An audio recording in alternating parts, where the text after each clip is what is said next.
I'll have to mess with that later. Hello, everyone. Welcome to.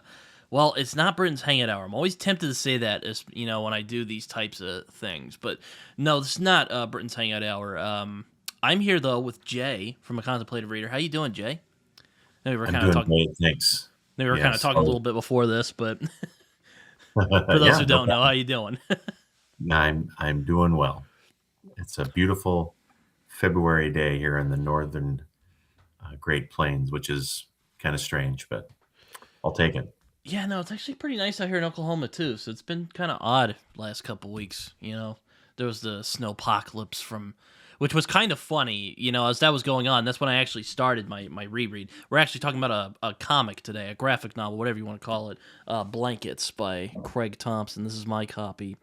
You have that's a hardcover, isn't it? It That's is a hardcover. mine's I think mine's a paperback. But anyway, I got this from. I ended up nabbing this from because I didn't actually own it till about a year ago.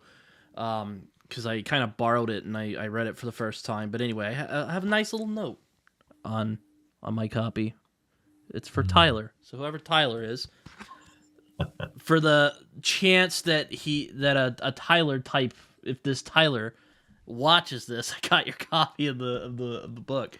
But yes, um, I you had me on your channel to talk about Daredevil Born Again, and this is kind of my returning the favor, if you will.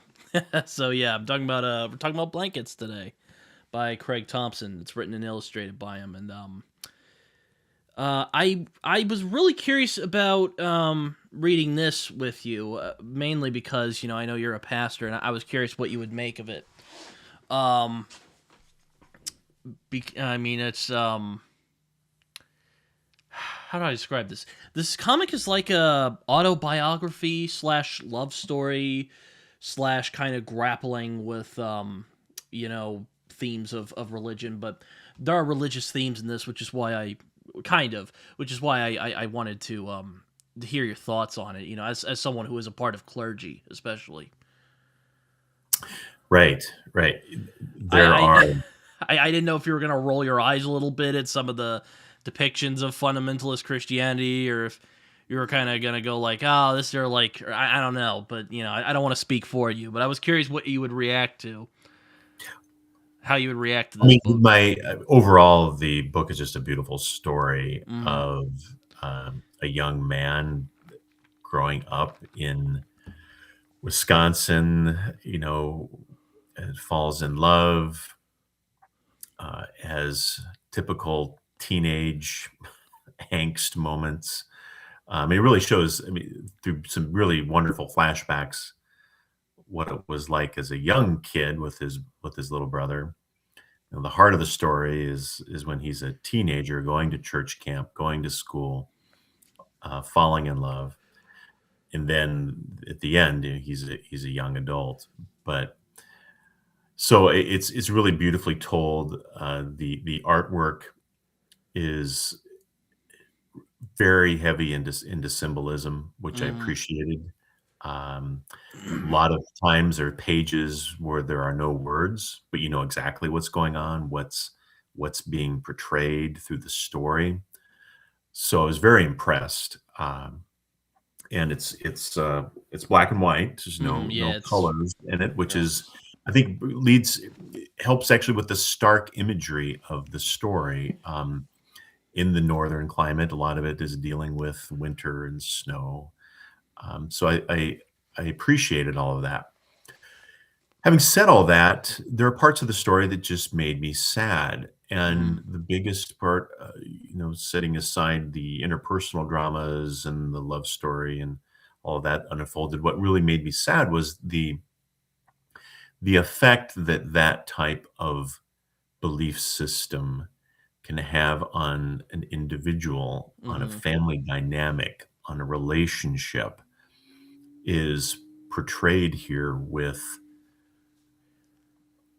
what's the right word I'm looking for? It's unflinching. Mm-hmm. It is almost to the point of being abusive, Mm-hmm. and it just made me sad that someone who's basically my age. Craig is. I looked up a little bit about the author of the book, and this is again autobiographical, if I understood some of the reviews correctly. Some of the elements of the story are obviously dramatized for purpose of the story, but largely it is true to how he grew up. And it made me sad that somebody that's roughly my age, a little bit younger than I am, had to grow up in that kind of environment. Loving parents, loving family, loving relationships, loving, but with this kind of dark specter of a pretty rigid fundamentalism. And again, I'm a pastor in the church, but that I would not be of that belief system, and so not that I don't have strong beliefs, but I think that there's the kind of belief system this portrayed in this book ultimately drives people away from the faith. And spoiler alert, that's basically what happens by the end of this story, and it just makes me sad that somebody had to endure that, and that it had such an effect on their life and their faith. I will make no judgments against anybody else's faith journey. I don't know him personally. I don't know, other than what's portrayed in this story. I don't know his life. I don't know what all went into his particular faith journey, and went all through that. But I'm also sad that this is the only type of Christianity or faith system that he apparently was exposed to, and when he came to reject that, then he just came rejected faith altogether in a certain sense. He does still accept parts of it, if I remember the story correctly. But so it's just sad altogether. I think that because that is all too often what happens when people are raised in faith systems like that. And there's a whole phenomenon out there in culture known as deconstruction, deconstruction Hmm. of faith, deconstruction of religion. And this story was the book was written about 20 years ago, if I'm a little over 20 years ago. But with the advent of social media since then, there's been a whole host of stories like his that are out there, in the media and blogs and stories, what have you. So he's not alone in that, and it just, yeah, I just find it sad. Yeah, it's. I mean, I don't really. It took me a while to read this because I mean, I don't generally read comics like this that are generally like. I guess if you want to call it more like indie. I don't know if you want to. Mhm. Like stuff like Art Spiegelman's Moss, or Mass or Mouse or however you pronounce it. Mm. I don't know how to pronounce it in German. Which is funny because little side story I learned when reading this. Spiegelman actually sent him a letter, basically complimenting the book, and he was like very helpful during it. But um, I decided to read the story. I don't know. I mean, I grew up Christian as well. I mean, I don't know where I kind of stand with that now, but I could relate to some of the things in here. I mean, I don't know if I had as many trials as Craig Thompson did, or as he depicts in this, and I don't know if this is like a straight autobiography or if this is just like a artistic rendition of his life or something. Like, I don't know, but um but yeah, I was a bit hesitant to read this book because there's certain books like this where someone kind of falls away from faith and it can kind of turn into like just like angry, ranting at the page, which could be at the readers. And that, I don't always like that, but I don't really think the story is so much of, or well, I think religion plays a big part in this story. But I think like at its core, it's a love story, but it's also a story of a guy coming of age, Craig Thompson in this case. Um, Right. which is kind of funny. Going back to Moss, very similar to Moss. I mean, they're not animal people, but there is a similar kind of. It's a bit of an artistic rendition of his life, if you will. Again, I don't know if this is literally an autobiography or if it's just like a kind of supposed to be a bit more metaphorical. I don't know. I don't know Craig Thompson, but yeah, I ended up reading this book and was just immeasurably touched by I was talking with my friend John Minton over at Talking Story a little while ago. And he was talking about we were talking about the comic We Three, which is by Grant Morrison. He was talking about how he felt like he really thinks like We Three is a good example of emotionality in comics. Which I won't say too much about it. I mean, I made a review of it, but I think this comic is really good at that as well. There's some really great moments of just of raw naked feeling in this that I really admire. I'll have to screw around with this later, but yeah, it just really it really touched me in a way I can't really put to words, honestly. Yeah, I think It touched me far more than I thought it would. I'll put it that way. I mean, I had an idea where the story could go, but I wasn't expecting it to be as emotionally involving as it ended up being. At least in my case, I don't know about yours, but I mean, I hope it was involving for you. Because it was primarily, and I think for the reasons that I touched on before, I gravitated towards being engrossed into the faith aspect of the story. But you're right; it's that is certainly a large part of the story, but it's not the only part of the story. It is the relationship with Raina is the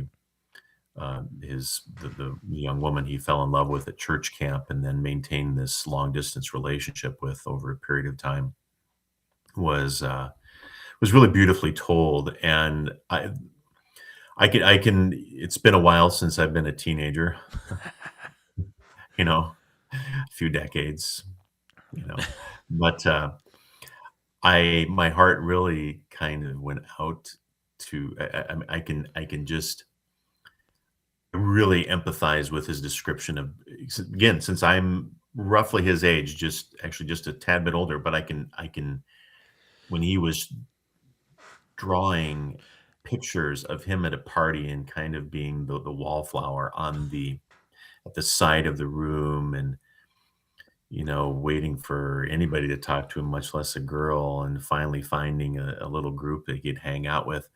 I could so identify with that because that was me.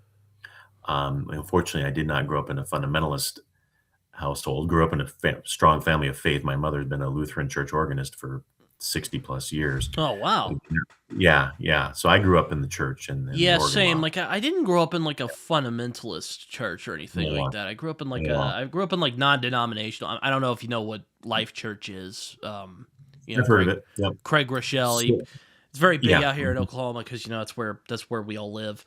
But Right. Right. he has locations around the United States. But no, we went Right. there for a So, while. I've been to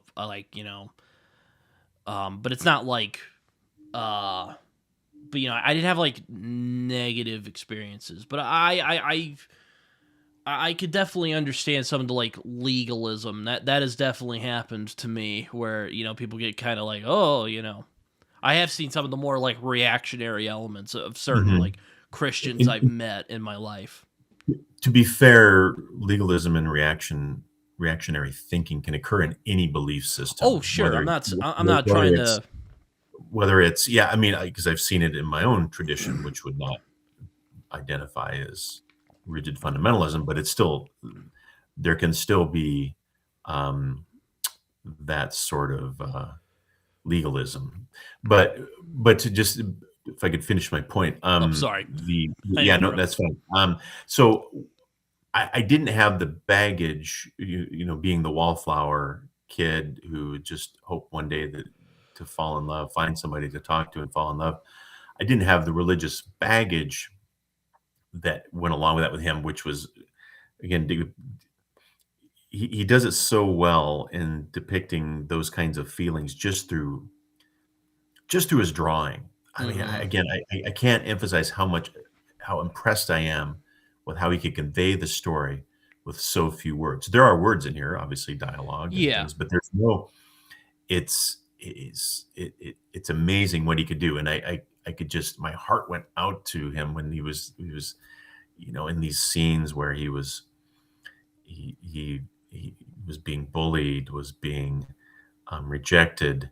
Then he just finally finds somebody and just falls head over heels in love, to which to a point where some issues arose out of that too, which we can get into. But yeah, it really was an amazing love story, an amazing story of growing up in the upper Midwest, in the midst of the snow. I mean, so much of this I could identify with.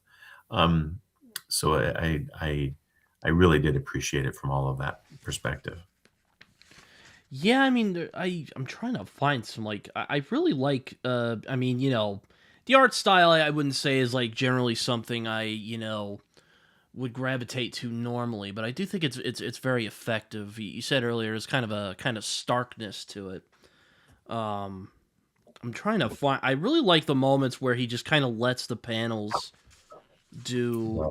Like here's a good one. Like where he's just like he's some dudes just hand him pot, marijuana. Sound like an old person. Right, right. Mhm. or or like the moment at the very beginning where he's like sitting on his bed. I'm trying to find that one because that's one I really like, especially. Um, where is that? It's Yeah. like I mean I think that hold on, where is it? I thought for some reason it's While you're looking for that, I'm going to show a picture of. I mean, like this is an oh example of that's a great one, yeah. a page without any words on it, but it shows him. Just shows the kind of relationship he was developing with Raina, and the parents are there looking on, so they can't kiss each other, but they can hug and that kind of a thing. It's there's just lots of pages like that where you understand what's going on without being inundated with words. And having grown up, again, I grew up with comic books back in the 70s and 80s, and the style back then, which Britain you're probably aware of, is Mm, that there was comic books were very wordy. There was a lot of words on each mm-hmm. page, a lot of over exposition and description, and that, like things like that, because they thought they had to do that to tell the story. When perhaps what I appreciate about Thompson is he trusts the reader Mm. to pick up what he's getting at through the artwork, the drawings he does. Yeah, Yeah, here's the one I was looking for right here. I just really love the paneling right there. You just really see yeah, the sadness and desperation there, and it's um it's I find a lot of that kind of comes from like it's kind of funny. We talked about him in the last discussion we had, Born Again, but I think Frank Miller really played into that because like when you read like Frank Miller's stuff that he does by himself, there's a real sense of like visual storytelling and pacing that I think influenced a lot of people after he came onto the scene. I don't know if Thompson was inspired by Frank Miller by any means. He seems a bit more like on the kind of weirder. Well, I don't want to say weirder. He seems more like on the indie side of things, but like right, real indie. right, But right, nonetheless, it's still there. I agree with you though. I really like how he panels and lets the panels tell the story at least sometimes. right, right. Yeah. So, how did you? I mean, you're more recent in your teenage years than I am. How did you identify with how that was depicted in the story, and what feelings kind of rose up in you? Again, I could totally identify with it even 40 years later. I went back to those moments, and I'm like, oh, I was there, and he's describing it super I super mean, it's close. it's it's interesting. I don't have a brother. I'm an only child. It's that's a whole story. But I also identify with the fact that I was kind of this weird kid. Kids bullied for whatever reason. Um, grew up as a religious, went to church. I mean, not like that, what, Right. Craig had, but very much in that sense of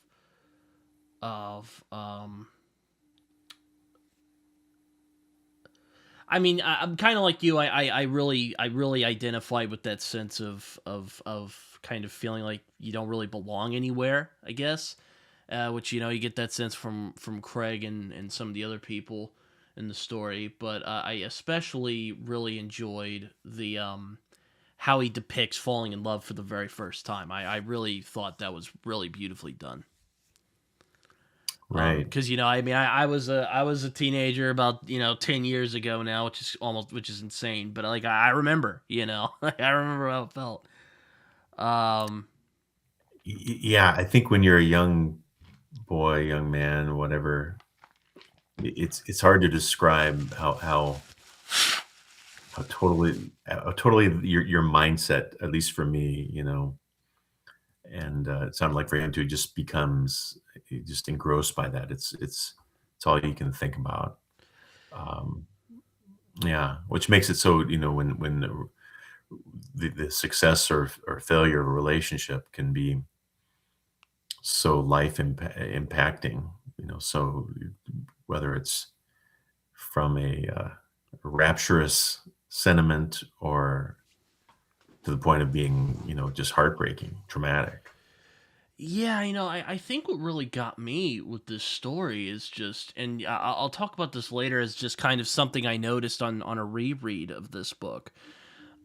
But the thing that really kind of just got me emotionally was just the I don't know if I can even say cruelty, just the banal indifference that is just shown, just the irresponsibility of many of the people in this story that you don't really notice the first time. You just kind of, you know, how can I put this without like being inflammatory?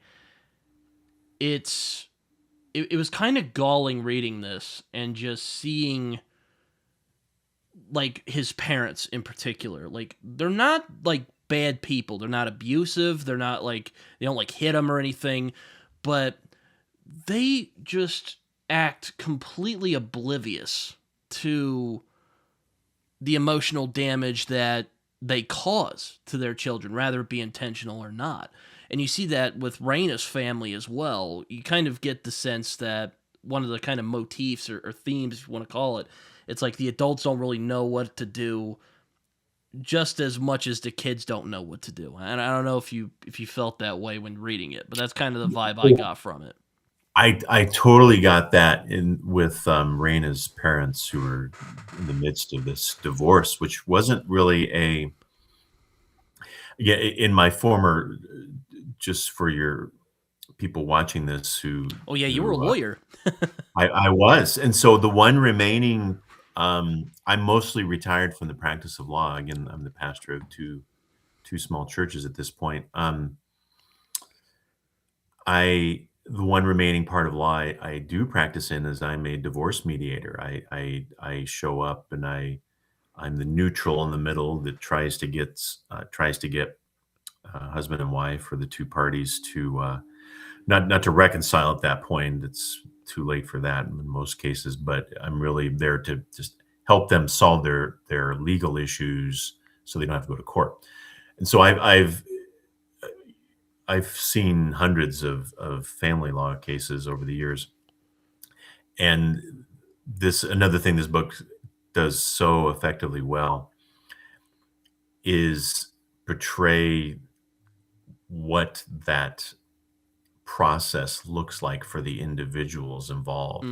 So you've Yeah. got these parents who are they're not yelling, fighting, screaming at each other. They're just well, the wife, I guess, just checked out.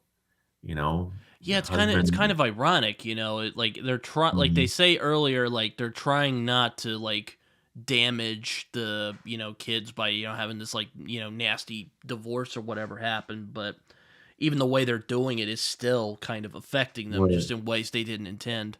And it makes Raina, I think who she was. I think she was having to mature beyond her years. She was having to take care of her disabled siblings. These 2 we haven't really talked about that yet. Oh Kind of yeah. kind of an interesting family dynamic there of Raina, the girlfriend's family. So, just for people who haven't read this, so what happens is Raina's, like, from Michigan, right? And I think so so. Yeah. Yeah. She's from in Michigan. and, Craig is from, Wisconsin. So what happens is Craig ends up going the families are trusting that, "Oh, they met at church camp, so they're not gonna do anything, you know anything sexual, are they?" Just to put it bluntly. Um, you know, A leads to B, and one thing led to another, as you might guess in the story. But the parents were totally trusting, and so Craig goes to stay for long periods of time with Raina. Um, and so Craig is observing all of this, and Craig is seeing how Raina is having to take care of these disabled siblings mentally. I think one has Downs, I think, and I'm not sure about the other one. Um, and I think that affects her as well. And I think how their relationship plays out. Yeah, Seeing that's a good that with point. divorced parents and all that. Yeah. Yeah, that's a good point. Here's funny you brought that up. That's another part where I think the paneling is really strong. Is right here where his dad finds him in, or her dad finds him in bed together, and he's just kind of like Mhm. he doesn't really know how to deal with it. He's just kind of He, like he's just kind of like like he pretended he didn't see it. Yeah, yeah. It yeah. just or you may not maybe not like that. He just doesn't say anything. He just sort of like, oh, He's just kind of like I'll just go. Yeah, but yes, right. no. Reina is which I guess I don't know. It's kind of going back to Craig. I just noticed with his family, it's like, maybe it's just me being a guy in 2026. Um, judging, based on I don't know. This takes place in like the 90s, I think, or the 80s. It's the little kid the little kid scenes where he and his brother Phil Mm-hmm. are big having to share the bed and all that. That would have taken place probably in the early to mid '80s based upon his age. Mm-hmm. But you pick the culture. He's in high school Mm-hmm. in the early to mid '90s because of the repeated references to grunge music. Yeah. That was, so that's why I knew he was a little bit older. I'm a little bit older than him because I was in college when that hit, college and law Mm-hmm. school, when Pearl Jam and Nirvana and all that was the big movement. So that's and some of the other cultural references that I picked up in there led me to believe he was in high school in the early '90s.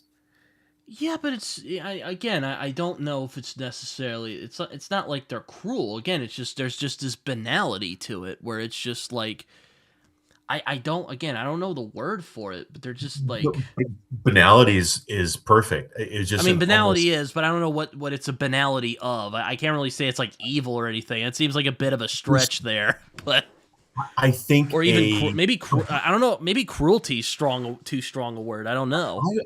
I would describe it as just an obliviousness to any sort of thought pattern beyond the rigid fundamentalist That's legalism a that good they believe. that's a good way to put it. Yeah. They had no concept of how to live a life outside of that paradigm, and that other people might feel differently than that. And anybody who felt differently Yeah, than they there's do you know or what? believe differently Kind are of go into evil. the religious talk here, but like there's a lack of grace. Mhm. Mhm.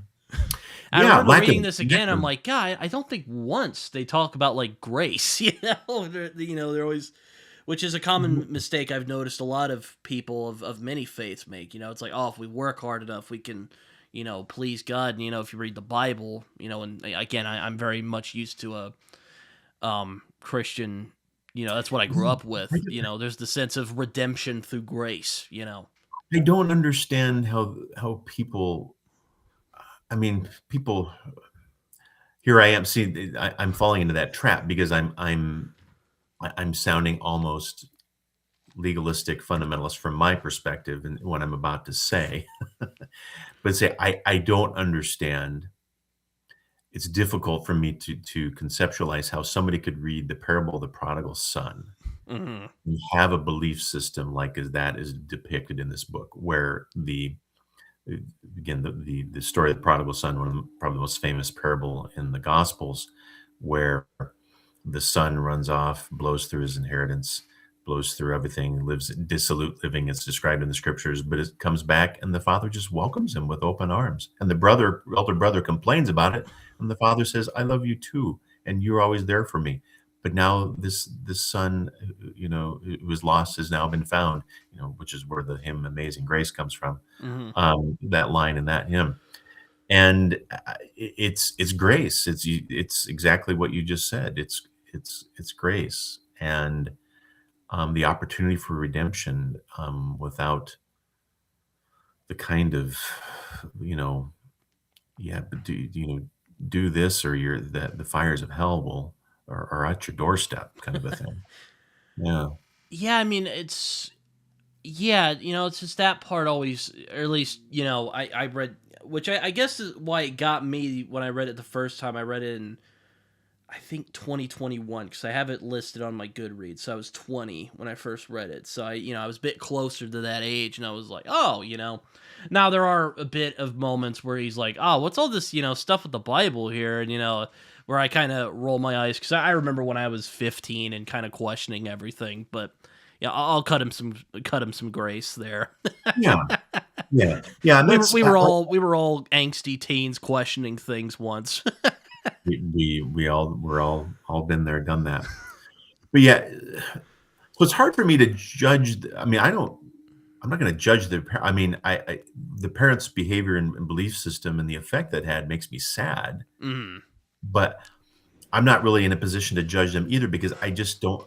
I think again, as you said, it wasn't evil. It was banal. It was just the inability to think of or even recognize any other kind of way of living. Yeah, and again, we talked about Raina as well. He meets this girl named Raina who's kind of um nowadays we would probably call her like the manic pixie dream girl, kind of, but not really. But It's very 90s when you could if this would have been made into a she's a movie bit in 1994, Winona Ryder would have played her for sure.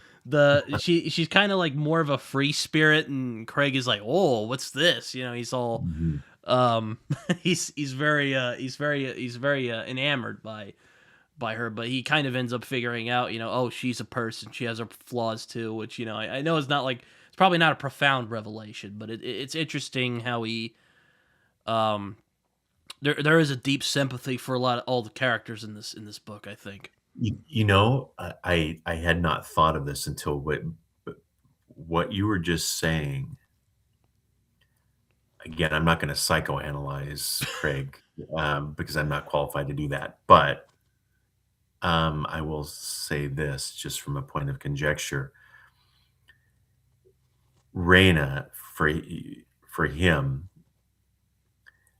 was almost like I mean, yeah, was such a dream girl, almost an idol, Hmm. kind of a thing that, he grew up in kind of this family where he didn't again, this background kind of, negatively affected his relationships in so many ways, and he bullied at school and all that, so he finds this girl that likes him and is beautiful, and they have so much in common. Yeah, he almost develops a one-track mind that it puts her on this high pedestal, which in the end, I think, again, spoiler alert, pushes her away. Yeah, I mean, I was about to say, yeah, we're just gonna talk about the whole book, by the way. So I mean, if I probably should have said it earlier, but if you haven't read this, you should. It's an amazing book, but I mean, it's kind of weird again, because it's like it's autobiographical. So I don't know. Anyway, I don't want to get into it. That could be a whole discussion. I would have to ask Craig Thompson how true the story is, but um, yeah, that's a good point though. I like that. That actually brings me to one of the moments that really kind of got me emotionally. Let me see if I can find it. I was actually looking at it earlier. which I think is like one of the saddest like things I have. You were talking about how sad it was. This book was, and it could be quite sad at points. And there's the line, or I'll just read it here. As a child, I thought that life was the most horrible world anyone could ever live in, and that there had to be something better. And here's the panels for anyone who's Hmm. curious. Hmm. And I'm like, just to think that a kid, not only anybody, but like a kid thought like that is just that's just brutal. Or at least I thought it was. Right. Yeah, I And think that like, that all came from the way his family system operated, his religious upbringing, his interactions with others at school, which were negative. He just he yeah, it's amazing he did such turned out again. I wish his faith journey had a different path, but he turned out to be a very successful, accomplished person. Obviously, could write such a beautiful book as this, having come from that sort of oppressive, s- you know um, life that he came from. But there were, that it's. I think I want to take a step though and just say, it wasn't all bad for him. I mean, he just. I love the depictions of him growing up with his brother, yeah, there's a couple in of the there's a bed, couple. and just the from it's kind of gross, but Oh, are the you talking about the battles pee of fight? Yeah, I peeing, was like, peeing on each other, but ultimately I it's like just some of the funny. more like exaggerated artwork at times because like Yeah, it's pretty yeah, like cartoony. I mean, right, most comics are right, cartoons, but there's some points where it's like super like exaggerated. Like yeah, this right yeah, here, where the yeah, dad's getting all mad, or like when his right, brother is trying to get through the bed and he's like, like trying to right, find it, or just like little bits like this right here. So that's yeah, just a yeah, bit more yeah, like just surreal, yeah. kind of like I mean, but right, right. So yeah, there were moments of joy. Obviously, oh yeah, here it is, where he's like shivering in the bed and it's very exaggerated. right, right. Yeah. So again, effective way of conveying what's going on without using a bunch of words. But yeah, there was joy in this story. There was joy in his relationship with his brother, which later on had its ups and downs. But remaining, and I would even say to a certain extent, his relationship with his parents, it is as difficult as it was and the effects it had of him. I mean, they they stayed in relationship. Hmm. They didn't I don't know the right word, banish or Didn't kick him ostracize, out or anything kick like them out. that. Yeah, it was they stayed connected. So there's good in this story, and I think ultimately his spiritual journey itself. He still describes himself at the end he still knows scripture very well, just still describes himself as following the teachings of Jesus, but just not self-identifying as a Christian. And this is where I wish, again, if I were to talk to Craig, I I'm, I would just hope he would know that the kind of Christianity he was exposed to is really a unique phenomenon of a small percentage of modern Christians in Western culture, and is no way really representative of the vast majority of of I mean, certainly Christianity we're is full of humans, and so there's been all kinds of things that have happened in the church that we wish wouldn't have happened, but ultimately, good. good is there too, and Yeah. relationship there, and all of that. And I wish I would be able to, not well, not me, just somebody in his life would be able to be that kind of person for him to help him to see that there is still something there that's worth hanging on to. But yeah, I mean, his life took him down that path, and I'm not here to say one way or the other what it woulda, coulda, shoulda kind of a thing. But I think I just want to.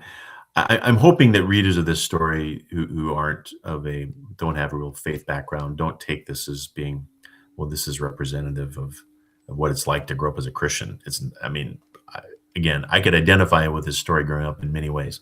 That was not one of them. That was not the faith that I was brought up into. Yeah, I mean, I feel like a lot of the like joy parts were like, him and Raina mainly when they were falling, what it feels like falling in love for the first time and how that kind of changes his life. Because again, there's kind of this, there almost feels like it's what Thoreau would call, I think it was Henry David Thoreau who called it a quiet desperation. In Craig's case, he's trying to find something good, Mhm. It's also Roger Waters. Roger Waters. Forgot about that. Yeah. Wait. When did he say that? When did Roger Waters say that? Is that? What's so quiet desperation is the Oh yeah. this way. Oh It's yeah. the Yeah. Dark That's Side of the right. Moon I somewhere. forgot all about that. Yeah, Uh, I knew, 'cause that's your album, that's Britton. I my thought you. favorite album. How did I forget that? That's Yeah, painful. right. Anyway, No, not to but sidetrack too much, but Quiet Desperation is. no, but yeah. It's I think it's interesting when he but I do think a lot of the like joy part comes when him and Raina. I don't know if they get. It's an interesting. It's like a relationship, but it's like a first love type of thing. I really love the like. I would call it the emotional intimacy. A lot of these sequences are just really like well done. Like this right here. Mhm. Like I like it like when they go out in the mountains. And they lay in the snow and that's a really beautiful moment as well. So I mean, it's not like I said, it's not like I don't want to make it sound like this is like a bleak story by any means. No, it's not. I It's think there not. are. Right. I mean, he yes, I think it's easy to get caught up in the negatives of the story without also looking at the beauty of the story from, but it's just a very human story. I mean, Yeah. there's ups and there's downs, there's difficulty, there's challenges, there's heartbreak and triumph. It's I mean, it's 600 pages, but I flew through it.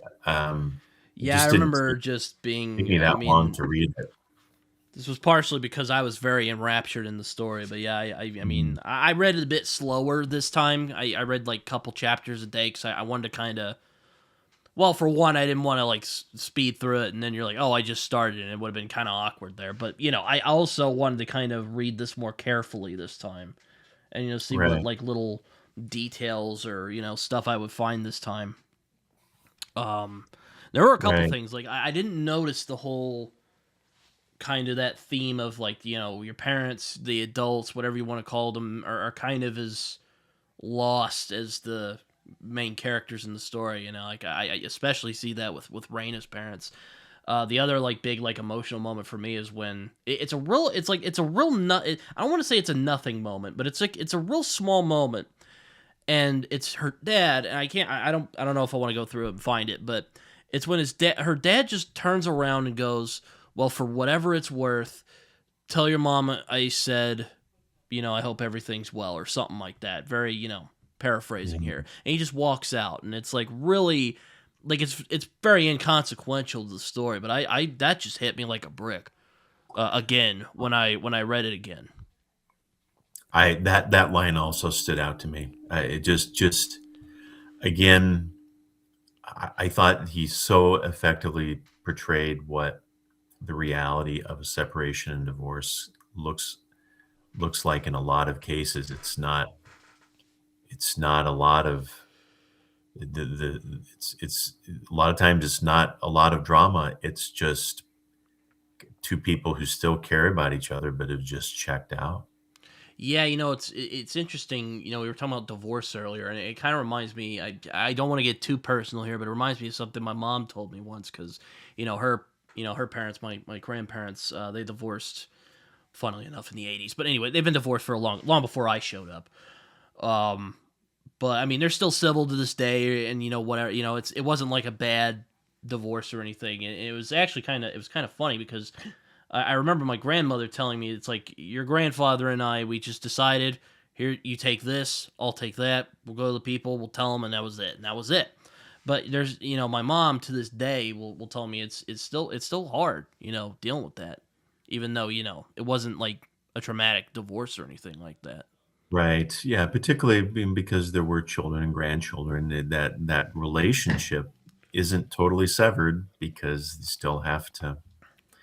And it's showed very well in again in this story is that, yeah, they're separated and on the way to divorce, but they're still having to co-parent these children, these both Reina and disabled children. They're dealing with, we haven't really talked. I mean, they're not huge characters in the story, but Rainer's older biological sister who's Hmm. gotten married and has, I think, started to have kids of her own. Yeah, so Married to these this absolute jerk too. Like he's just like, he's he's just a he's a he's not a nice again, man. Put it that way. again growing growing up in rural Midwest. There was just a difference between certain personalities, and some were just kind of, some were the eccentrics and some are the doofus jerks, and there's all kinds of people in between. But Craig effectively, he Craig was sort of the sort of the strange one, the eccentric, and the brother-in-law is the doofus jerk. I think he really portrayed that well. Oh yeah, here's the scene where they're laying in the snow. It's a great sequence. I mean, it's not Mhm. really just one sequence. It's just throughout the book. But that's yeah, no. But going back to Raina's family, yeah, she has a sister, she has a brother. I think both of them are adopted, if I remember correctly. I think they mentioned that. Both of mentally disabled, Yeah, I mean uh, Ben, folks, they're both adopted. I mean, Mhm. if I could guess, I'm not an expert on, again, I'm gonna try not to psychoanalyze here or anything like that, but I think like Ben has like Down syndrome or something like that, and The artwork led me to believe he that was down. yeah. Mhm, mhm. Um, a funny another little funny detail I picked up is that the dad, Raina's dad, and Raina's sister's husband look alike. Where there were times I was kind of like, oh, yeah, it kind of looks like him. So there's kind of Right. that other motif of like they're repeating the mistakes of the people who came before. Sometimes it was, actually, I kinda had to do a double take, "Okay, who's being depicted now?" Same. I noticed the same thing. Yes, yes. Yeah, Yeah, yeah. yeah, but okay, now I'm getting lost. I'm talking about three things at once. I'm sorry, my brain runs at There's a three lot different going on here in this story. direction. Yeah. Yeah. The siblings. Yeah, I mean Laura is like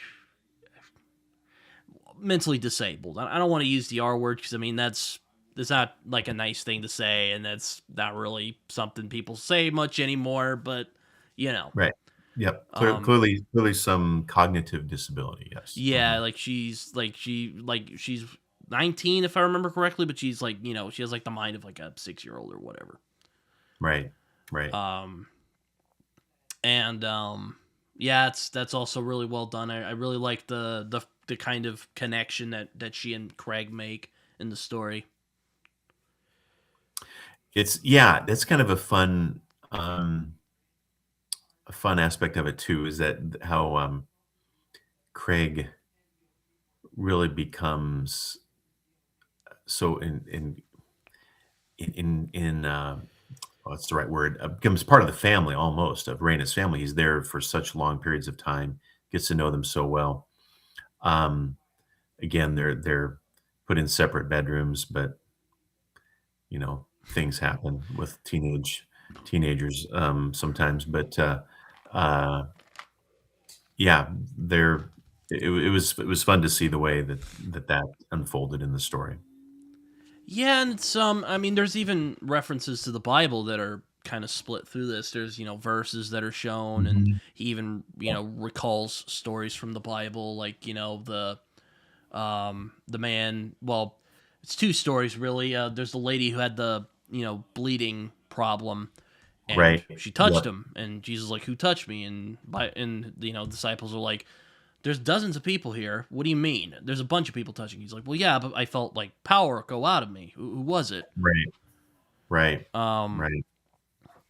Yeah, and he even includes references to Plato's allegory of the cave, yeah, towards the end as well, which was interesting. Kind of an effective way of displaying that for in a graphic novel that made it fairly easy to understand.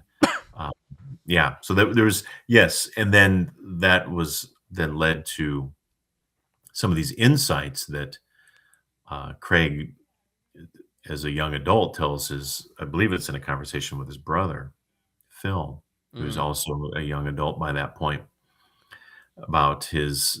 He doesn't really identify as Christian anymore, but he still knows the Bible in and out, um, professes to follow teachings of Jesus, and so there's some again, I'm not here to judge him. There's some inconsistency there in that, though, in the sense of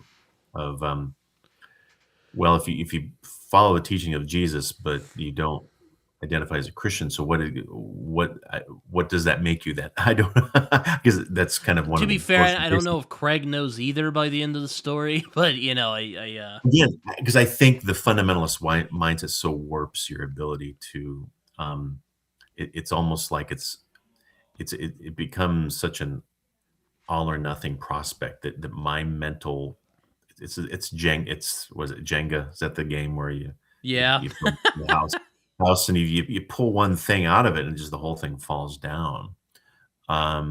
So it was almost like what happened to Craig in a certain sense, although he did hold on to obviously certain aspects of his even if you don't call it faith, at least his worldview, his belief system. yeah. I mean, I don't think I don't know if that ever goes away. I mean, I'd say, I don't know if I'm kind of, I don't know what I'd call myself, but my upbringing as a Christian definitely shaped me in Mhm. ways that I can definitely see, and probably ways I don't see. I kind of view the world. Um, I don't think that ever really goes away, even if you kind of fall away from it. I think it's in so many ways that people don't even recognize. I'm starting to going back to reading some more nonfiction. I read nonfiction for 30 years of my life. Then, I decided in last year when I started BookTube to go back to reading some more fiction, fantasy, sci-fi, Hmm. etc.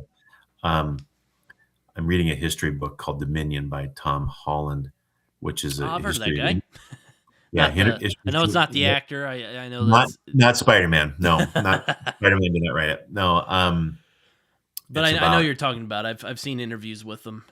yeah, how Christianity has influenced culture, and it is I think it's so influenced Western culture that so many things we just take for granted as being just, well, that's what culture and society are like, are really because of Christianity. Those things just did not exist. Basic moral beliefs, basic ways of thinking are directly tied to the Christian intersection with civilization over the last 2,000 years. So I bring that up only to the extent that I think people, whether they're identify as Christian or not, if they're living in whether it's the United States or other Western Europe or other parts of the Americas that have a historical Christian background, it's there whether you know it or not, and it shapes who you are. It shapes how things operate in society in ways that I think until you take a step back and really think about it, you don't even know it. Yeah, it's very much the I mean, I sometimes say like I don't know if we'd have the civilization we'd have now without kind of those Judeo-Christian principles, whatever you want to call them. Well, that and the Enlightenment. Right, but even the Enlightenment arose out of again that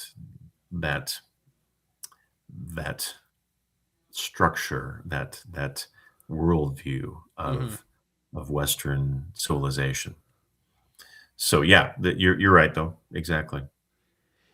But yeah, it's another thing I noticed in this reread is like I get the sense with Reina why because the relationship kind of it is kind of, I don't know, it's climactic and anticlimactic at the same time, if that makes sense. I don't know if that No, you're right. It's like it again just a kind of lot of world. stops, which feels very real to life, but also it's like you really see Well, the emotional kind of like, oh man, drat, she she to use the phrase, she friend zoned him, Yeah. and and and he tried to tolerate that for a while. They still talked on the phone, and finally he just said, "Yeah, I'm in love with you. It's too difficult." I mean, he didn't say this, but this is what I got out of the story.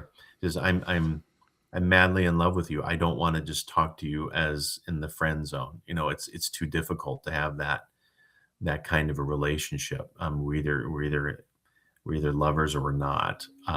Is kind of what I picked up on that, which has led, again, we're not hiding any details of the story at this point, why he then goes out and burns everything of hers, but except for the title of the story. the Yeah, blankets. I was gonna bring up the title. Yes, I'm still not entirely sure like why it was called blankets, aside from, well, she gives him the blanket, obviously. That's my interpretation of it.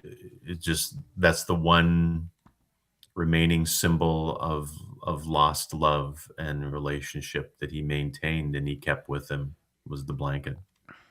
So I that's and how that has continued on in his life, and he's looking back on his youth and writing this story. That's the one artifact that has remained there. So that's whether that's what he meant by not titling it blankets, I don't know, but that's I what I, I I, took. I I like that interpretation actually. I think that makes sense. It's kind of a symbol of their growing closeness. Mhm. But the point I was gonna make was I think with Reina, I think there's that sense that she is afraid of repeating the mistakes of her parents. That kind of makes her afraid to really commit with Craig. And that's ultimately why it can't really last. Yeah, I think that's again, the Craig falling head over heels in love with her in the middle of her own parents' divorce. When I think there's even a quote from her, just this when he's telling her these kinds of expressing these kinds of feelings, I think she flat out tells him, "I love you, but this makes me uncomfortable." Yeah. And so I think again, his love and expression of that ultimately was just too much for her at that stage of her life. Yeah, I agree. She definitely deals. But yeah, I do think there's that sense of she's kind of afraid of repeating the mistakes of her parents, and kind of ending up in a. They talk about Mm, that a little bit. Um, right. you know, um, I think they were joking around about getting married. She was talking about her parents, and it's yeah, it's yeah. I think that's why it doesn't work out. I think that was certainly a large part of it. Yeah, and it's interesting because Raina's kind of, again, she's kind of a free spirit, so she kind of she doesn't believe in like everything that's being said. And there's like the moments where they're in church camp, which I remember well. I it wasn't super cold when I would go to a church camp. It was actually really hot over there when I would go. That's the way it normally goes, is um, July and it's 100 degrees in the shade, kind of with high humidity kind of a thing. Yeah, I went to Missouri for one years ago, and it was Missouri summers are not fun. I'll just say that. It's very humid. Yeah, there's stickers everywhere. But anyway, um, but yeah, no, it's yeah, it's just I think that's that kind of fear of commitment. I suppose what's going on. Right. I think that's exactly what was going on. And it's interesting seeing Craig kind of towards the end, kind of falling away and having questions, and not really sure how to answer those questions. And like you were saying, he was kind of how he described it just seems kind of like, well, like where do you stand? Um, and to be fair, I don't know if Craig knows where he stands by the end. Right. I think he was still finding his way. Again, this book is, I think, if I remember seeing, it was published in 2003. So it's a little over 20 years old now. Um, yeah, 2003. So he actually wouldn't have been that old when this book, I mean, probably around 30, late 20s, 30 when this book was written. So this was all still very fresh to him Mm-hmm. and still processing it.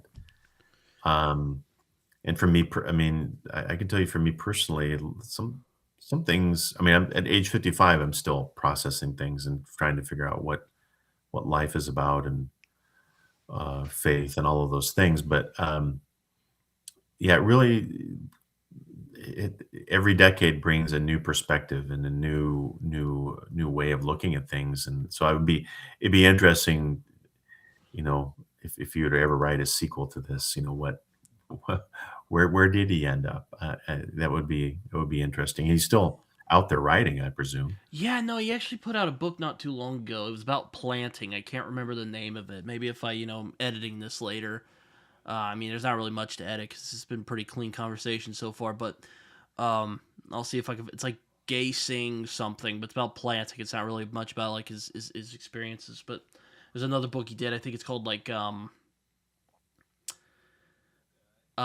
it's kind of like a spiritual successor to Blankets, but it's about Islam instead of kind of plays Mm, with Islam instead of Christianity. yeah. I I did see just in the very little, just quick Google searches I did about him in the book, after I'd finished it, just to learn a little bit more. Um, Oh, this Habibi is what it's called. Sorry. All right. what is it? A Habibi. I Habibi, okay. think it's how it's Yeah. pronounced. I don't know. This book, along with the Mouse book that you referred to before, have been the subject of, you know, very Mm. much controversy whether they should be included in libraries and things like that. Which, he touched some hot buttons in this book for sure that that I think people have a hard time. I mean, it was difficult for me to read this book at times, and even not coming from that from that upbringing, but it was still it's a it's a beautiful book. It's a challenging book. It's a difficult book. Yeah, like Um, they like I think they banned it from a few schools somewhere for, or it's constantly challenged if it's not outright banned. And I mean, I don't really think you need to which is, do that. I mean, there's yeah, I only a little nudity.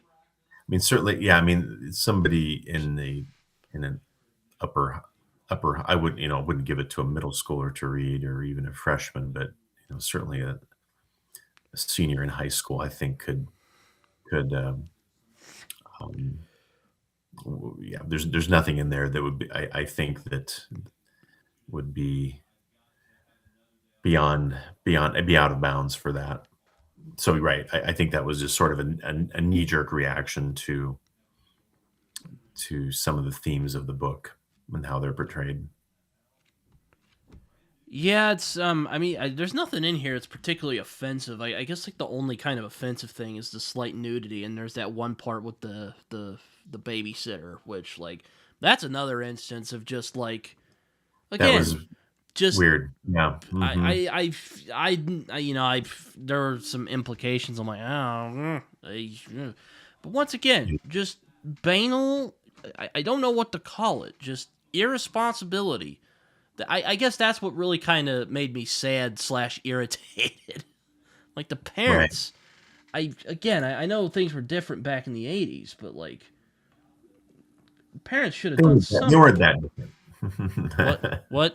They weren't that different. I mean, and in the sense that, yeah, I mean, that yes, things were different in some respects, but it was still it was wrong then too. Well, Yeah.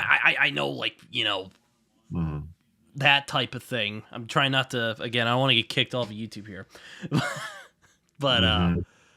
um, it's like, yeah, don't do a background check, which I don't know. I don't know. But yeah, there's that. Again, there's some nudity in here, and it's not. I don't think it's that bad.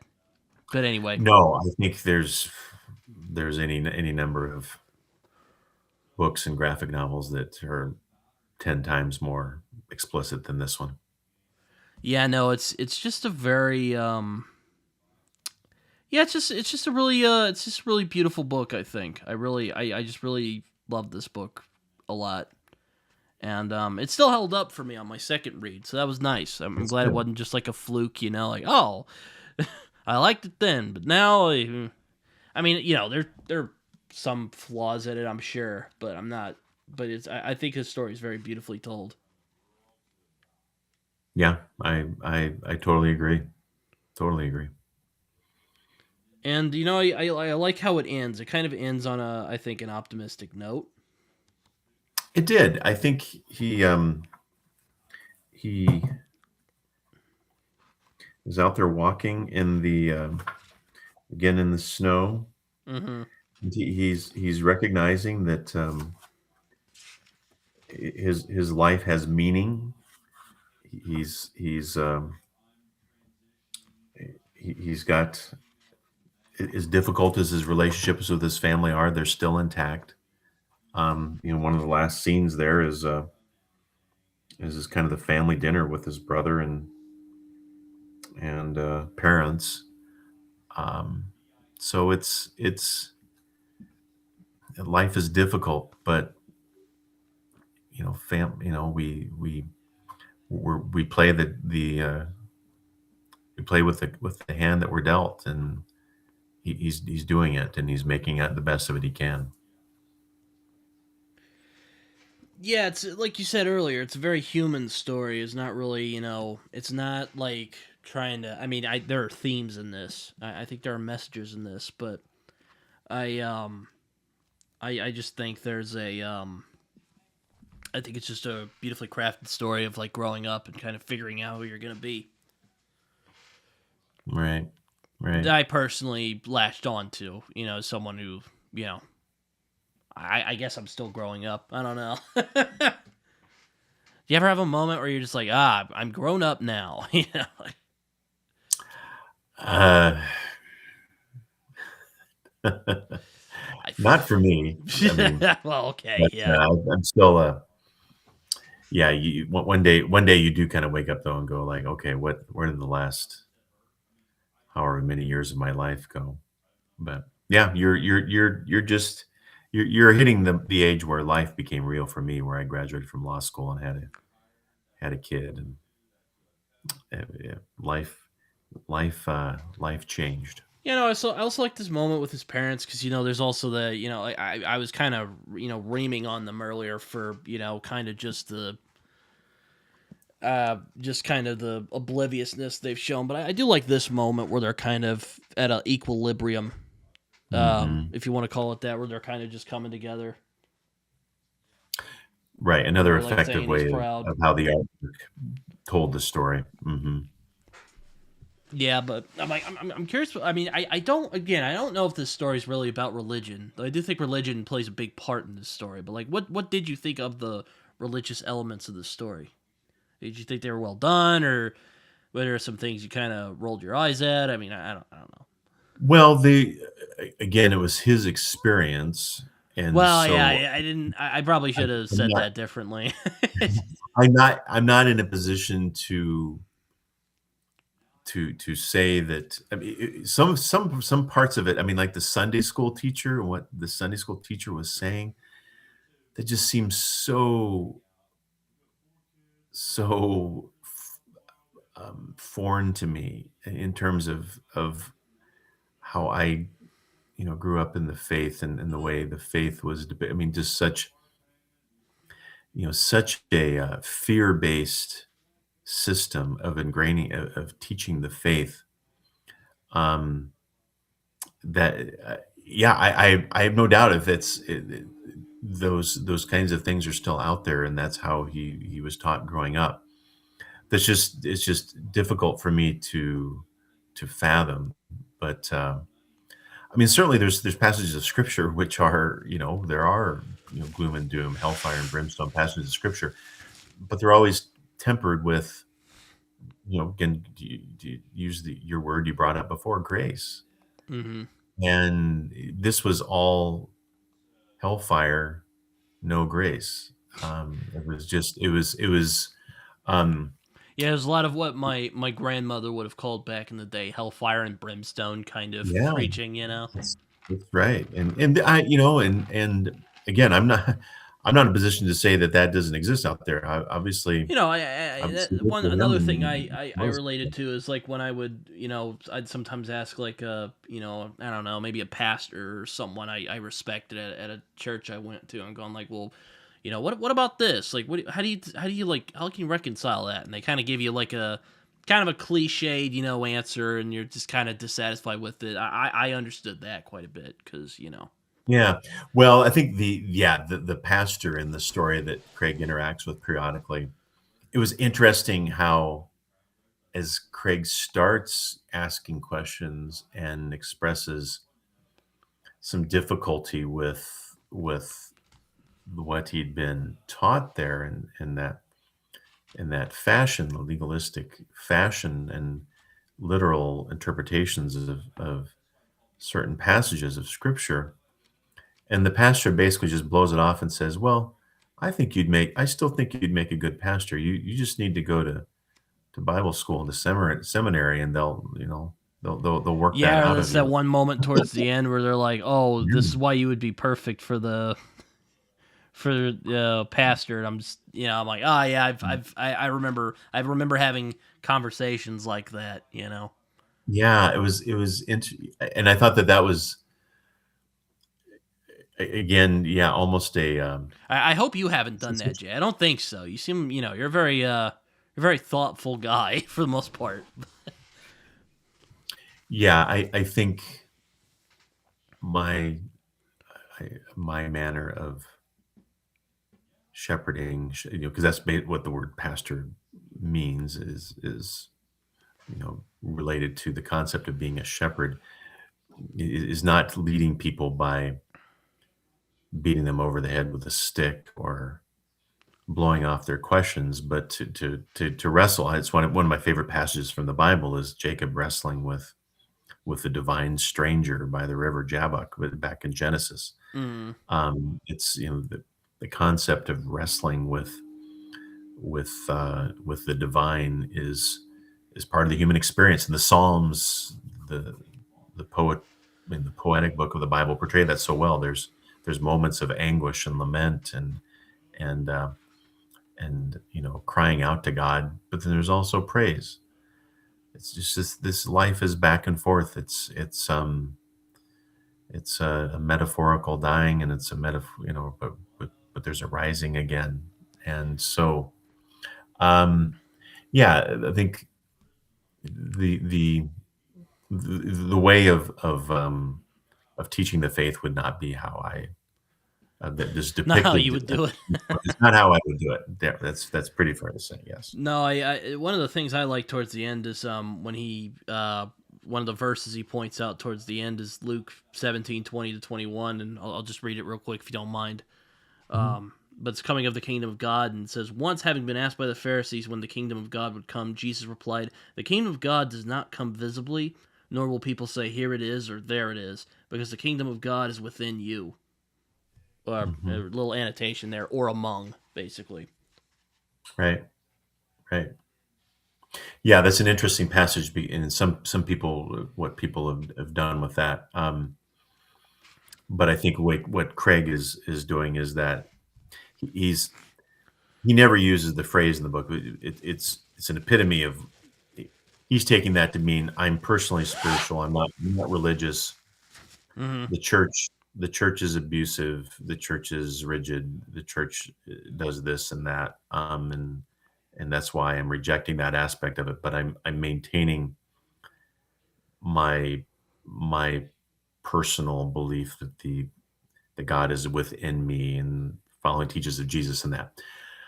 I and I get that. I get why he came to that because of the system he was raised in. I think that there's some basic inconsistencies of that, and I think I want to just emphasize again by saying what I'm saying. I'm not. I mean, I will say I have strong beliefs. I have a very much a what I think in my own way a grounded spirituality. But I think what's lacking in that system that he was raised in was those people also had strong beliefs and a complete inability to see outside of themselves Hmm. and Hmm. recognize that there are people who have beliefs other than theirs. Um, Yeah. that's the ultimate fault, I think, of that Or sort of a rigid system. yeah, there's Not, the not to accept that what other people. It's not all sitting around the camp. As is said, it's not just a matter of sitting around the campfire and all singing "Kumbaya" together, and I'm okay, you're okay, and my belief, your belief. It doesn't matter. No, belief matters, mhm. but we also are human. We don't get things right. We have to accept our faults and recognize that you know that Yeah, it's like all men have fallen short of the glory of God. well, Yeah. exactly, exactly. Paul said, chief of sinners, I may be. Um, Yeah, no, it's yeah, that actually reminds me of a quote from the musician Hosier. I don't know if you've ever heard of him. He's an Irish I don't know that. musician, singer, and he was raised Quaker. He's not Quaker anymore, but he once said that, something he looks for, he something he identified with from that kind of upbringing is like how they ask you to look for the divine in each person. That's kind of how I interpreted that passage when he shared Mhm. Luke, at least personally. I don't know if that's like entirely what he meant. I don't know, but it's um That's a fair interpretation of that. Yeah, of what Craig was, how Craig was using that verse, that passage to continue his again, as he described it, believing the teachings of Jesus and certain aspects of the faith, but without identifying with the Christian religion per se. Yeah, I mean that's I mean I don't really want to, get on a side tangent about doctrine or whatever except that, that's Mhm, that's mhm. another conversation for another time. But yeah, I know I know what you mean though. It's I mean yeah, it's I was going to say something, but maybe it's we're keep talking I'll remember it. But but yeah, That's right. no. That's just kind of what I thought of of that sequence in particular. I mean, again, I don't know if that's what he was going for. Maybe that was what he was going for. I don't know. But Right.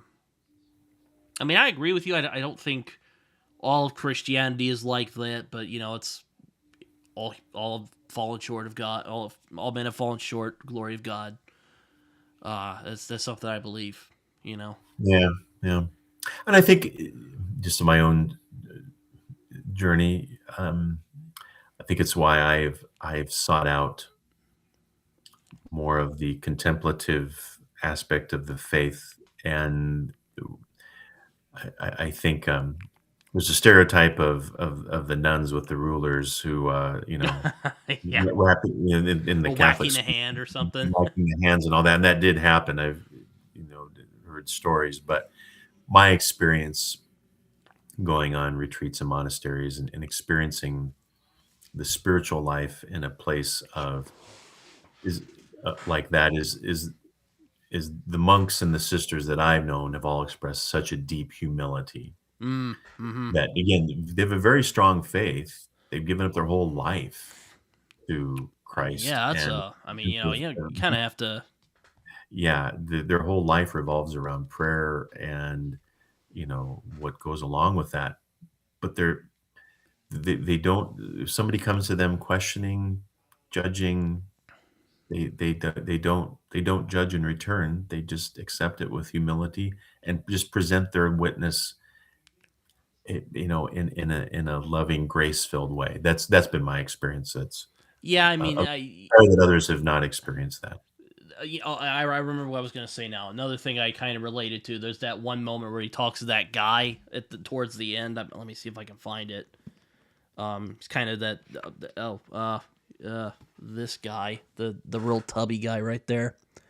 Oh, Uh, yeah, yeah. Mhm. and he goes like, "Oh yeah, my brother, he was discovered, the worldly stuff, and then he became a homosexual, and everyone's like, oh no," and I was just like,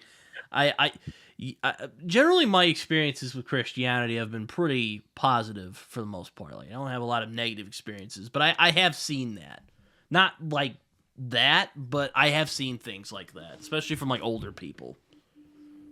Right, Because right. you're a bit more conservative as you age, or at least that's what I hear.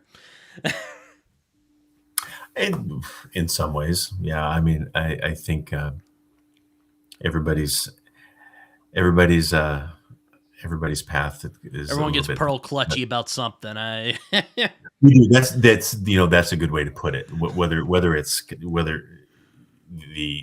the term conservative, I think, is politically loaded. So yeah, I like the way you pearl put it better. clutching. Pearl clutchy, that we were hanging on to something. Yeah, no, Mhm. but yeah, I mean, yeah, aside from that, I mean, I don't think I have anything else. I actually have some laundry I need to get in a little bit because Yeah, Thursday's the yeah. day I I generally think do laundry. But I think we've talked about all we can talk about think with this we have book.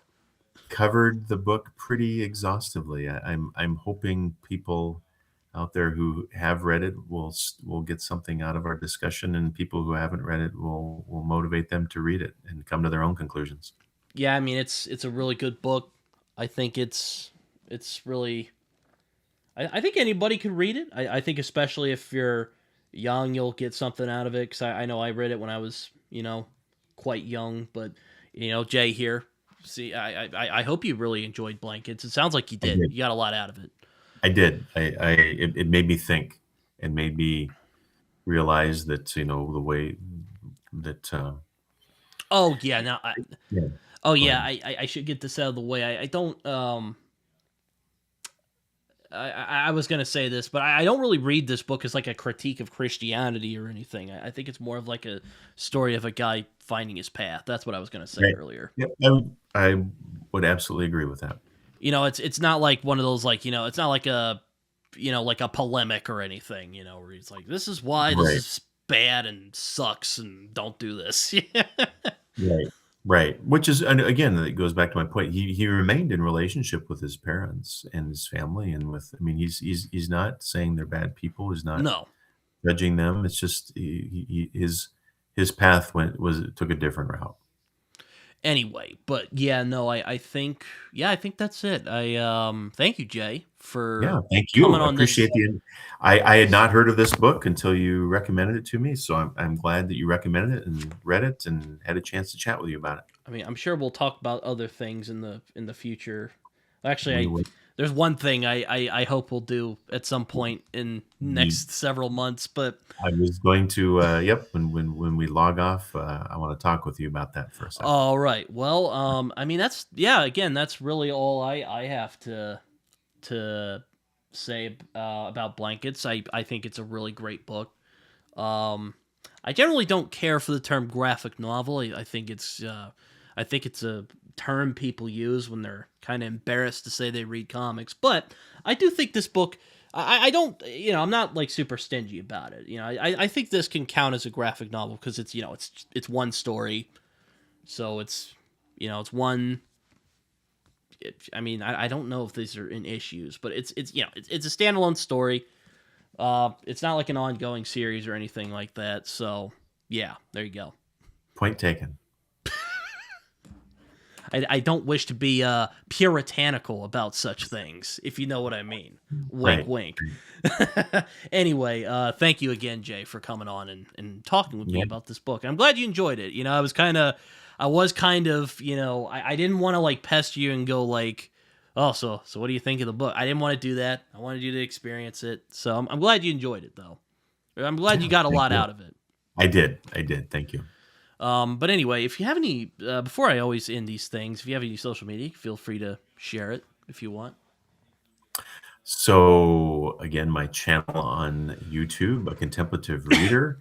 I've been at this about a year now, primarily talking about the spiritual and religious underpinnings of certain sci-fi and fantasy. This year, I'm expanding more. I'm going to be talking more about other things I'm reading too, including comics and graphic novels, history, religion, theology, etc.